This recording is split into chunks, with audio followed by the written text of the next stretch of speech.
Closer than you think, Russia's economic collapse. Russia's invasion of Ukraine has taken a turn for the worse, as its coffers are running out of money. Yes, you heard that right. Russia is headed towards an economic collapse. In this video, we will talk about how this economic collapse will manifest itself, so let's jump into it. But before we continue further, I would request you to subscribe to the channel. Thank you. Alright, so Russia is hurting where it hurts the most, their economy. The major impact of cutting off Russian gas and oil is that Russia's oil revenue is quickly drying up. This is excellent news for Ukraine, which is fighting for its existence. But will Russia give up so easily? The answer is no. Putin and his Russian defense team had already anticipated that the West would not take too kindly to their assault. They had thought out how NATO and Western powers would react to Ukraine's invasion. This is another reason why Russia had threatened all other countries that they would suffer the same fate if they intervened in this fight directly. But Russia is also facing an unprecedented level of economic sanction, which has seen a seizure of Visa and immediate pulling out of other financial institutions like MasterCard. The same goes for multinational corporations too, which have stopped working in the country immediately. A direct result of this policy of economic strangulation has led to ATMs being out of cash and compromising Russia's ability to financially deal in dollars, euros, pounds, and yen.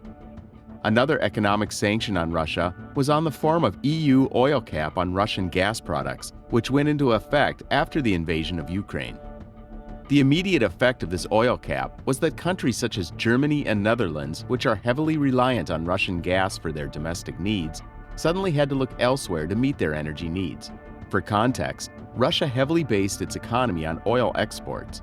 In 2020, Russia exported around $330 billion. On top of that, Russia also imported $220 billion worth of cars, microchips, computers, and other products. This meant that Russia was well entrenched in the international system of trade and finance, which was completely jeopardized after Russia threw itself at Ukraine. The connections which Russia had with other countries, whether they were financial, trade-related, or even cultural, ceased to exist after it launched its military offensive on Ukraine. Back to the European countries, which were heavily dependent on Russian gas. Most of these countries began devising plans to gradually phase out energy derived from burning fossil fuels. For the time being, they are trying to fill their energy quotas from gas-rich Middle Eastern countries like Qatar.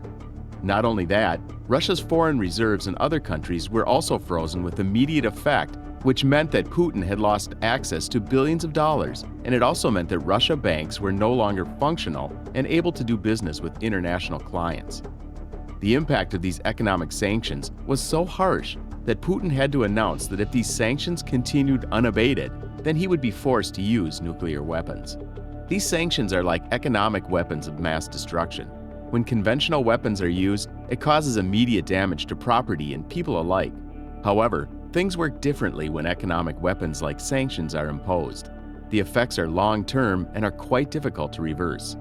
Another problem with these sanctions is that it hurts the professionals and the working class of the population. It does not affect the elites or the decision-makers since they have enough resources of their own that they are not reliant on these sources in the first place. People who have to work at hourly rates will be affected the most from these sanctions. Putin will not be affected, but these people will probably never have the same quality of life. The second round of sanctions imposed was designed to hurt the oil oligarchs and the elites who are in bed with Putin. Their bank accounts were frozen and their assets were seized. Now, the West was hoping that Russia would finally succumb to these economic pressures and give in. But to the surprise of NATO and Western powers, the invasion continued. It turns out that Putin had secured a huge war chest from his oil sales. The reason for collecting these funds was to help Russia sustain through this invasion, which could possibly linger on till the end of 2023. The international rates of oil products in the market in February last year helped Putin earn hundreds of billions of dollars, and Europe was still buying Russian oil till December 2022.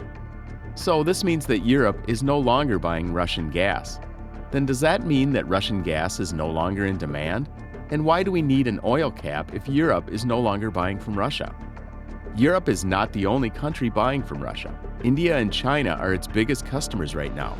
Both of these countries are getting Russian oil at a huge discount, and this is where $60 a barrel oil cap comes into play. This would mean that Russians cannot earn a handsome profit out of their oil sales, and this would essentially stop their war machine to a degree. Another important part of the oil cap is that the insurance companies used in the process of sending oil would have the proper documentation too that they are supporting the price cap. All of these steps would essentially serve to limit Russia's capacity to raise funds for supporting the invasion of Ukraine. So far, it seems as if the price cap is really working since both India and China have not protested against the oil cap move. That concludes our video. Please give it a thumbs up. Thanks for watching.